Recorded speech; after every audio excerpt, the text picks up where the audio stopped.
एक छोटे से गांव में एक बूढ़ा संत रहा करता था। वह बहुत ज्ञानी था और लोग दूर दूर से उसके पास अपने जीवन की उलझनों का हल पूछने आते थे। उसी गांव में एक स्त्री रहती थी जिसका नाम सुजाता था। वह सुंदर थी, गुणी थी, लेकिन एक विचित्र समस्या से ग्रस्त थी। उसे हमेशा पराये पुरुष आकर्षक लगते थे।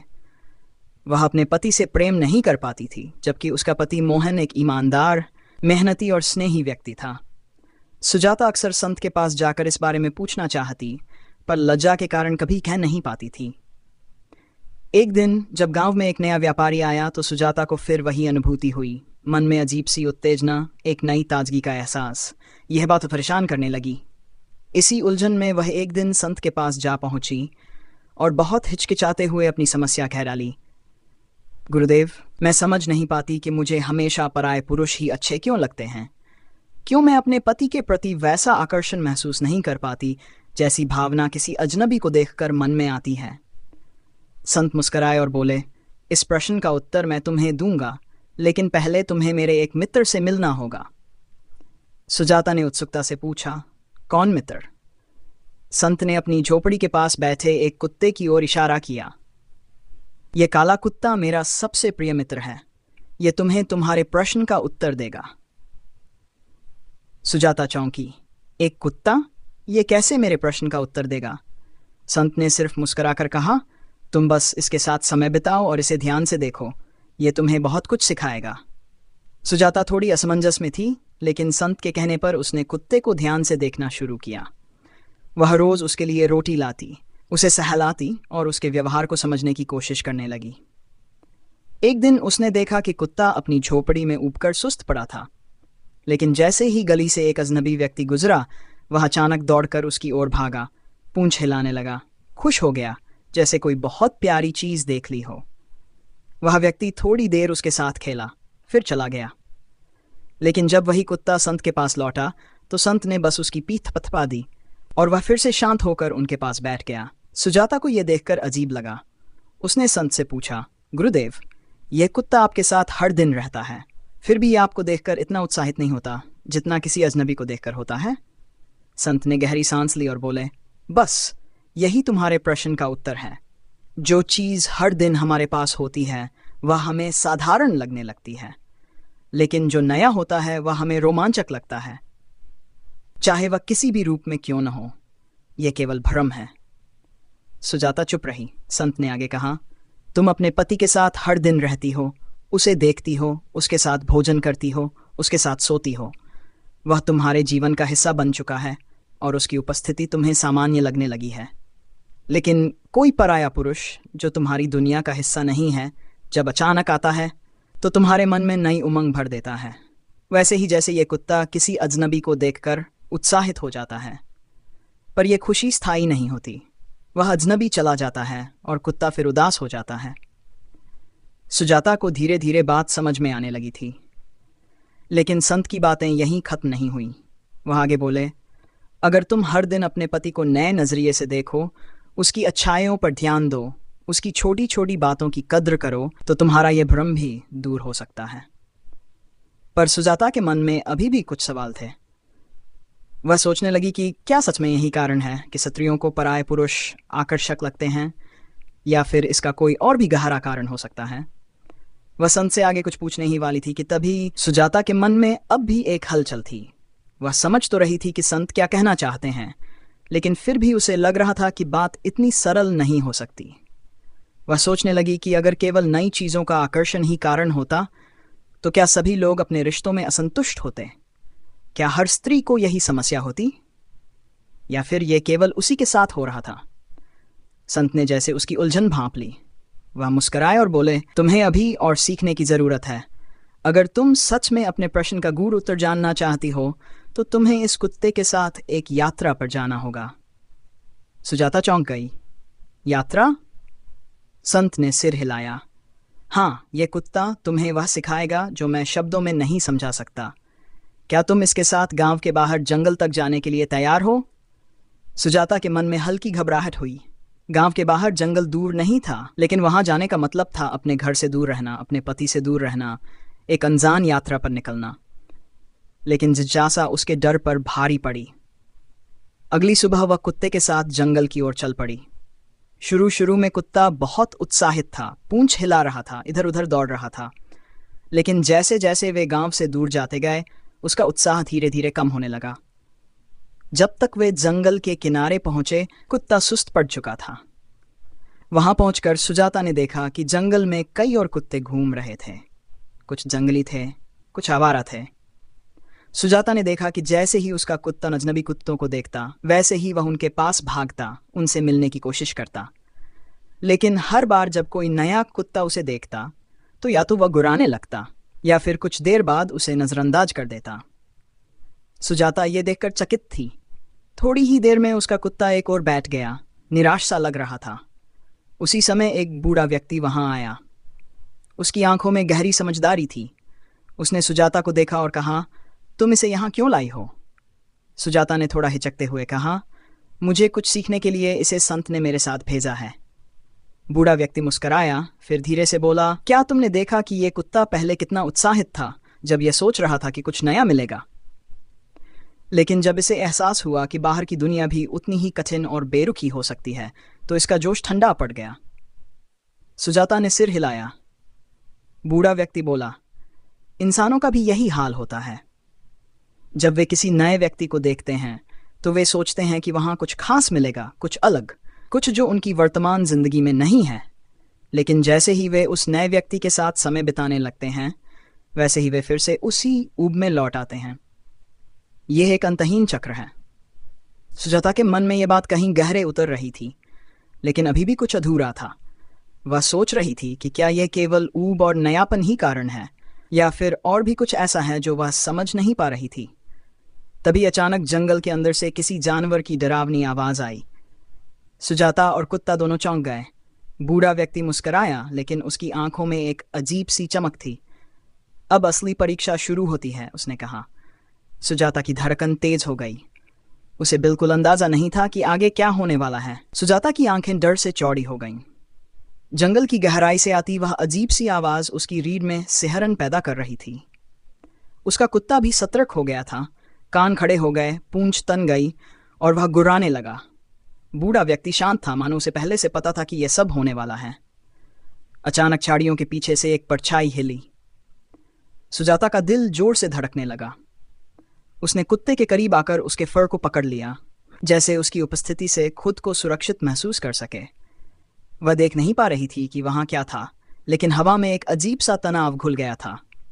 तभी झाड़ियों से कुछ निकला, एक भेड़िया। उसकी आंखें चमक रही थीं और वह धीरे धीरे उनकी ओर बढ़ रहा था। कुत्ता पहले तो थोड़ा पीछे हटा, लेकिन फिर गुर्राते हुए अपने पंजे जमीन पर टिका दिए, जैसे लड़ने के लिए तैयार हो। सुजाता कांपने लगी, पर बूढ़ा व्यक्ति अब भी शांत खड़ा था। डरो मत, बूढ़े ने कहा, बस देखो कि ये कुत्ता क्या करता है। सुजाता की सांसें तेज हो गई, लेकिन उसने खुद को संयत किया और ध्यान से देखा। कुत्ता पहले तो भेड़िए को देखकर डर गया था, लेकिन फिर उसने धीरे धीरे हिम्मत जुटाई। वह आगे बढ़ा और पूरी ताकत से भौंकने लगा। भेड़िया ठिठक गया। उसने कुत्ते को गौर से देखा, फिर गुर्राया। एक पल के लिए ऐसा लगा कि भेड़िया हमला करने ही वाला है, लेकिन फिर उसने अपनी आंखें सुजाता पर टिका दी। वह कुत्ते को नजरअंदाज करता हुआ धीरे धीरे सुजाता की ओर बढ़ने लगा। सुजाता का शरीर जैसे सुन्न पड़ गया, उसका गला सूखने लगा। वह चाहकर भी हिल नहीं पा रही थी। तभी कुत्ते ने कुछ किया जिसकी किसी को उम्मीद नहीं थी। वह भौंकना बंद कर शांत हो गया और धीरे धीरे भेड़िए के चारों ओर घूमने लगा, जैसे उसकी हर हरकत को तौल रहा हो। भेड़िया रुका, उसने अपनी गर्दन मोड़ी और कुत्ते को देखने लगा। फिर अचानक ही कुत्ते ने अपनी पूंछ हिलानी शुरू कर दी। सुजाता को यह देखकर झटका लगा। यह कैसा व्यवहार था? भेड़िया अब भी एक जंगली शिकारी था, लेकिन कुत्ता डरने या लड़ने के बजाय एक अलग ही तरीका अपना रहा था। भेड़िए ने थोड़ी देर तक उसे देखा, फिर धीरे धीरे उसने अपनी गर्दन झुका ली और सुस्त चाल से वापस झाड़ियों में चला गया। सुजाता हैरान थी। बूढ़ा व्यक्ति हल्के से मुस्कुराया। क्या तुमने देखा? उसने पूछा। सुजाता अभी भी स्तब्ध थी। यह क्या था? यह भेड़िया चला क्यों गया? कुत्ते ने आखिर ऐसा क्या किया? बूढ़े ने गहरी सांस ली। इंसान की फितरत भी कुछ ऐसी ही होती है। जब हम किसी चीज को नया और रोमांचक समझते हैं तो हम उसकी ओर खींचते हैं, लेकिन जब हमें उसका असली स्वभाव समझ में आने लगता है तो या तो हम लड़ाई करने लगते हैं या फिर डर जाते हैं। पर जो सबसे चतुर होते हैं वे नहीं लड़ते हैं, नहीं डरते हैं। वे उस स्थिति को स्वीकार करके उसे अपने पक्ष में मोड़ लेते हैं। सुजाता अब भी सोच रही थी कि यह सब उसके सवाल से कैसे जुड़ता है। बूढ़े ने कहा, तुम्हें पराये पुरुष क्यों अच्छे लगते हैं? ये समझने के लिए तुम्हें यह जानना होगा कि तुम किसी भी रिश्ते में किस तरह का व्यवहार करती हो। क्या तुम किसी नए इंसान को भेड़िए की तरह देखती हो, खतरनाक लेकिन रोमांचक? और क्या तुम अपने पति को कुत्ते की तरह देखती हो, सुरक्षित लेकिन उबाऊ? सुजाता का मन जैसे कहीं गहरे डूबने लगा। अगर तुम किसी भी नए व्यक्ति को एक भेड़िए की तरह देखोगी तो वह तुम्हें रोमांचक लगेगा, लेकिन वह तुम्हारी जिंदगी में स्थायी नहीं रहेगा। अगर तुम अपने पति को सिर्फ एक सामान्य चीज की तरह देखोगी तो वह तुम्हें नीरस लगेगा। पर अगर तुम अपने नजरिए को बदल सको, अगर तुम अपने पति में वह देख सको जो तुम परायों में देखती हो, तो शायद तुम्हें अपने उत्तर का एक हिस्सा मिल जाएगा। सुजाता को लगा जैसे उसके मन के कई जटिल धागे धीरे धीरे सुलझने लगे थे, लेकिन अभी भी बहुत कुछ अधूरा था। लेकिन उसने धीरे से कहा, अगर सच में कोई नया पुरुष मेरे लिए बेहतर हो, अगर वह सच में मेरे पति से ज्यादा उपयुक्त हो। बूढ़ा व्यक्ति अब गहरी मुस्कान के साथ उसकी ओर देखने लगा। यही अगला सबक है, उसने कहा। सुजाता को महसूस हुआ कि यह यात्रा अभी खत्म नहीं हुई थी। आगे और भी कुछ था, कुछ ऐसा जो उसकी सोच को हमेशा के लिए बदल सकता था। सुजाता की उत्सुकता अब बढ़ चुकी थी। उसके सवालों की धारा रुकने का नाम नहीं ले रही थी। वह बूढ़े व्यक्ति की बातों को समझ तो रही थी, लेकिन अब भी उसके मन में एक संदेह था। क्या सच में यह सब केवल मन का खेल था, या फिर सच में कोई व्यक्ति किसी और के लिए ज्यादा उपयुक्त हो सकता था? बूढ़े व्यक्ति ने उसकी उलझन भांप ली। उसने थोड़ा मुस्कुराकर कहा, अगर तुम्हें यह समझना है तो तुम्हें एक और अनुभव से गुजरना होगा। क्या तुम तैयार हो? सुजाता ने बिना सोचे सिर हिला दिया। अब वह किसी भी हद तक जाकर अपने सवालों का जवाब चाहती थी। बूढ़े व्यक्ति ने एक इशारा किया और जंगल के एक संकरे रास्ते की ओर बढ़ने लगा। सुजाता और कुत्ता उसके पीछे हो लिए। धीरे धीरे रास्ता घना और अंधकारमय होने लगा।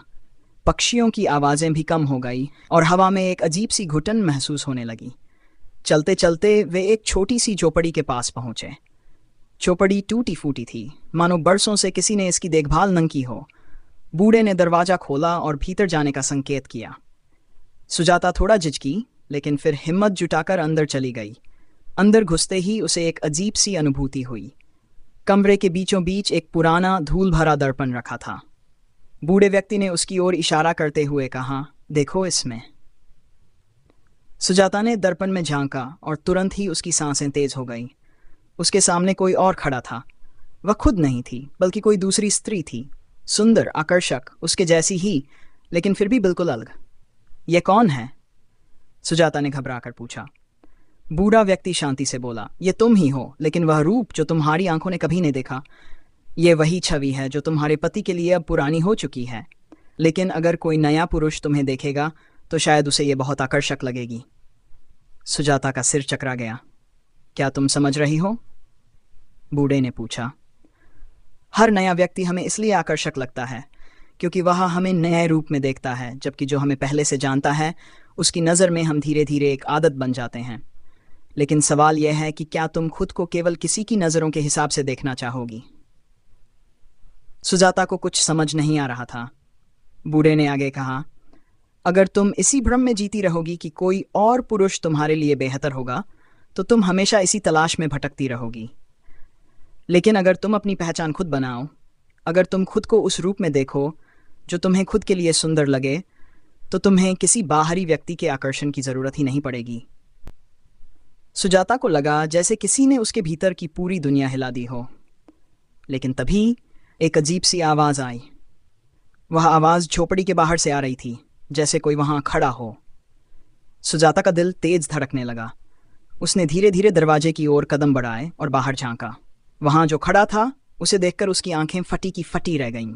सुजाता के सामने एक परिचित चेहरा था, उसका अपना पति। वह वहीं खड़ा था, गहरी आंखों से उसे देखता हुआ, मानो वह सब कुछ जानता हो। उसकी आंखों में न गुस्सा था न संदेह, बस एक अजीब सा संयम, एक गहरी समझ जो सुजाता ने पहले कभी नहीं देखी थी। तुम यहाँ कैसे? सुजाता के मुंह से मुश्किल से निकला। उसका पति कुछ देर चुप रहा, फिर बोला, मैं तुम्हें खोजते खोजते यहाँ तक आ गया।